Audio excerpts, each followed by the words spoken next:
di sini. Soalnya ini solusi IoT make walkie-talkie, make amati radio. Iya Jadi kan? kalau teman-teman punya walkie-talkie, punyanya Datang. satpam segala macam, bisa kita pakai buat IoT juga sih sebenarnya nggak masalah. Oke, jadi Iya ini kita kan? bisa IoT yang murah, pakai walkie, sebenarnya nggak murah-murah banget sih. Walkie-talkie, kalau yang buatan Cina harganya 300.000, 200.000 Oh, juga udah apa mulai dapat, kita bisa harganya aja pakai ya? itu. Jaraknya bisa dahsyat banget, saya pakai Nggak bakal bisa walkie-talkie beda dari bisa sampai semua 15 SPID. km segala macam. Jadi kalau saya suruh milih, kalau datanya nggak gede, saya akan pakai walkie-talkie sih sebetulnya. Terus ini ada lagi pakai mesh. eh ini, tapi ini, atau saya kasih lihat mind mapping dulu ya sebelum masuk ke ini terlalu dalam ya, supaya kebayang peta gedenya seperti apa. Saya mind mapping pakai Miro. Oke.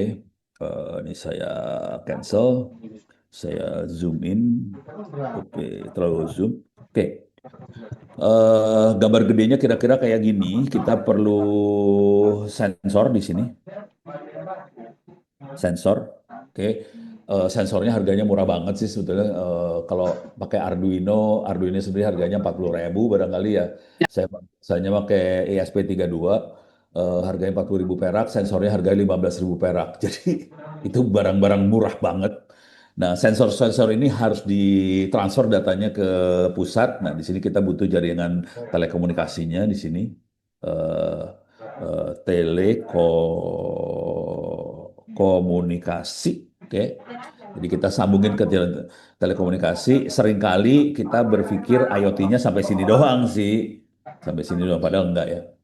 Oke, jadi kita sambungin dari sensor ke telekomunikasi, kemudian di ujung sini kita pasangin server. Kira-kira sederhananya kayak gini, yang paling sederhana banget. Oke, di server kita kumpulin data-data tadi dan kita bisa punya dashboard buat analisa apa yang terjadi di lapangan. Supaya orang bisa ngelihat, oke, kondisi airnya bagus nggak, apakah pengeringannya udah bagus nggak, segala macam, karena ada sensor-sensor tadi. Oke, nah yang jadi masalah buat sebagian besar dari kita adalah di masalah telekomunikasi. Nanti di buku itu, di buku yang tadi, yang saya kasih lihat, itu ada beberapa apa pilihan.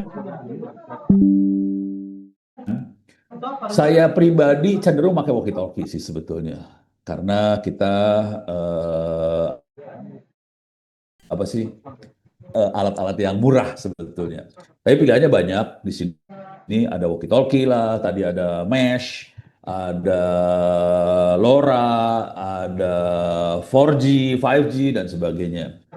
Saya akan kasih lihat semua yang bisa kita buat sendiri. Jadi ini semua, saya mindset saya, cara berpikir saya adalah kita bikin itu semua sendiri. Kenapa sampai kita bisa bikin itu semua sendiri? Supaya kita bisa berdaulat, kita tidak tergantung, kita tidak dijajah. Urusannya itu sih. Kenapa saya sampai kayak gitu juga? Ini jujur, kemarin saya ngobrol sama Bu Menteri, Bu Mutia Enggak Hafiz di dari sana Pak, Komdiji. jangan kayak Dia yang juga tadi. udah dapat pesan dari Pak Presiden, ngomongnya Ah, sederhana banget. Mereka pengen sekali pakai produk-produk buatan Indonesia. Soalnya kalau tergantung sama asing, urusan jadi berabe semua. Jadi ini bukan masalah kita punya IoT. Jadi masalah yang lebih mendasarnya adalah kita harus bisa berdaulat di IoT tadi. Kita harus bisa bikin itu semua sendiri dengan kondisi yang kita punya hari ini. Jadi mindsetnya iya seperti itu sih kan? sebenarnya. Ngeri Bukan masalah kan? kita punya Ngeri IoT. Kalau banget. punya IoT mah gampang lah. Kalau punya duit juga bisa. Oke, jadi masuk server ya. Nah, siapa ya itu ya? Oke, jadi kebayang ya, jadi cara yang akan saya sampaikan se ekstrim itu sih sebetulnya. Jadi bukan masalah kita IoT itu apa, bikinnya gimana, enggak, gue nggak peduli yang itu. Saya akan arahkan teman-teman kita buat bikin. Oke. Nah dari server ini mulai Pokoknya kita bahas masukin pengadaan itu, AI. Jadi bahas pengadaan di yang sini, tapi bahaya saya nggak akan soal terlalu masuk dalam potong AI banget ya. ya, Soalnya ini horor sih. soal Kecuali kontrak-kontrak. emang punya kemampuan coding dan kemampuan data science-nya udah oke, saya nggak masalah sih ngomong kayak gituan juga nggak masalah. Oke, ini masuk AI. Ya nggak apa-apa. Nah, Mau AI nggak usah itu di nanti dalam. kita bisa masuk yang namanya agentic AI, pakai OpenClaw atau pakai N8N, dia bisa komunikasi lagi, nanti bisa ke dashboard lagi, bisa ke database, bisa ngomong juga sama si, kita lebih ke aktuator barangkali ya, bukan sensornya, tapi bisa ngomong ke sini lagi, tapi mungkin lebih banyak ke aktuatornya. Oke, jadi kira-kira bentuknya kayak gini sih. bentuk komunikasinya besarnya. Oke. Sekarang yang tadi Pak Dharma juga sempat kasih lihat masalah telekomunikasinya. Oke, saya akan balik lagi ke bukunya. Nih bukunya.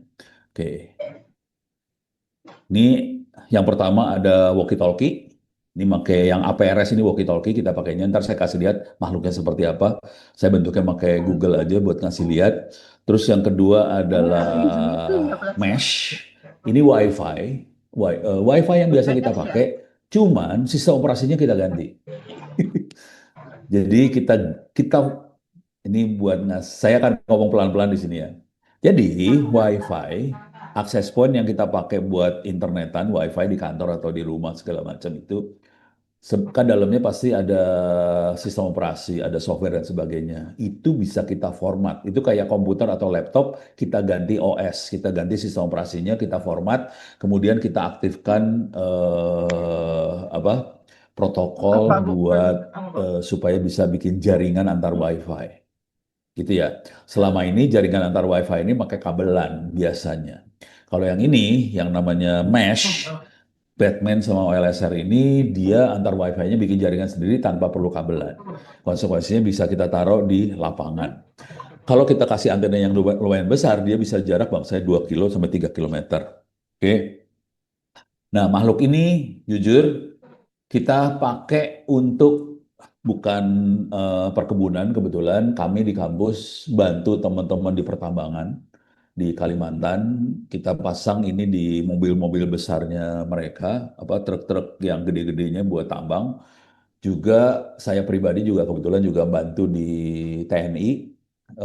TNI minta supaya bisa di kendaraan tempurnya mereka dipasangin peralatan seperti ini. Ya udah kita bantuin, saya ajarin gimana caranya supaya pakai WiFi kita bisa bikin jaringan yang sifatnya ad hoc. Jadi ad hoc itu apa ya? Kayak sementara lah. Kita onin langsung nyala semuanya. Oke. Jadi ini eh, mesh. Oke, nanti saya kasih lebih dalam masuk makhluk ini. Kemudian ada yang lain LoRa. Nah, ini kalau ini udah mulai mahal nih. Ini saya kasih gambaran aja ya. Harga. Yang walkie-talkie itu antara 200 sampai 300 ribu rupiah harganya Oh, satu ingat unitnya. ini ya Bu ya. Yang mesh itu kita bisa pakai akses point bekas. Saya jujur ini, sorry kayaknya nggak profesional ya. Saya pakai akses point bekas. Saya beli di Tokopedia harganya sekitar 80 ribu, 100 ribu perak yang ini. Tapi kalau antenanya itu harganya sekitar 500 ribuan. Kalau antenanya supaya bisa jarak 2 kilometeran, itu 500 ribuan. Kira-kira ya. Nah, ini mulai masuk ke LoRa sama LoRaWAN. Ini harganya mulai mendekati 1 juta. Satu unit, jaraknya Ada anak magang, Pak. ya 5 kilometer sampai 10 kilometeran. Magang. Ini yang mulai profesional nih. LoRa ini mulai profesional. Kemudian terakhir pakai 5G. Oke. Sebelum terlalu jauh, saya kasih lihat bahwa kami bikin sendiri 5G. Agak melanggar hukum sih sebetulnya. Minta maaf. Karena kita mengoperasikan itu tanpa izin, tapi ya pura-pura bego lah, karena ya kita cuma buat eksperimen iseng-iseng doang.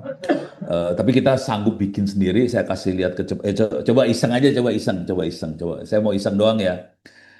Kira-kira kalau pakai 5G, berapa kecepatan yang kita dapat? Oke, tolong ditulis di chat. Berapa kecepatan kalau kita pakai 5G? Dapat kecepatannya berapa? Silahkan tulis di chat. Kecepatannya berapa? Belum ada kecepatan 5G kalau kita bikin sendiri berapa? 112 Mbps, oke. Ada lagi yang lain? 1 giga, 20 giga. Optimis semua ya. Oke, oke, oke. Cuman kalau Anda ke Telkomsel sekitar 100 berapa megabps, belasan megabps, 100, 200 megabps. Kalau ke Telkomsel dan teman-temannya ya. Ini yang bikin sendiri, saya kasih lihat aja. Ini bikinan sendiri ya. eh, Barangnya tuh sekitar 10 juta sih, BTS-nya. Sekitar 10 jutaan. Saya kasih lihat, saya masuk sini ya, speed test. Speed test. Ini dia. Oke, saya gedein.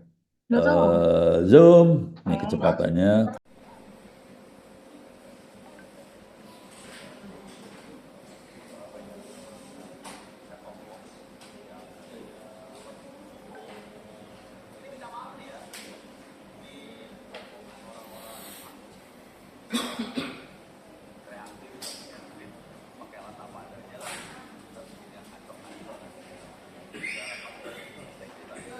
Sih. Cari bahan latihan untuk bikin Eh, video nih. ACMS. Bukunya ada di, Bagus deh. mudah-mudahan nyambung nih ke Andi Publisher. Nah ini Andi lagi Publisher, buka kita bahan-bahan klik. edit videonya nih. Oke, yang, waduh lemot pisan, 5G. Jadi bisa didapat di bukunya di Andi Publisher. Ini dia. Dia ngejual Bukan. ini lah nih, jual produk nih. Oh, kok nggak keluar kayak gini caranya? Oke, coba saya kasih kasih keywordnya lain lah. Oh no. Oke, oke, ini nggak keluar. Nih, oh, bukan. Coba ada di bawah biasanya. Saya masuk ke kedua. Jadi biasanya ada yang nomor dua. Tapi nanti di wiki saya juga ada sih sebetulnya. Ini dia makhluknya ini lumayan harganya 124.000. Kalau mau dapetin bukunya ya harganya lumayan. Tapi di wiki saya juga ada sih sebetulnya.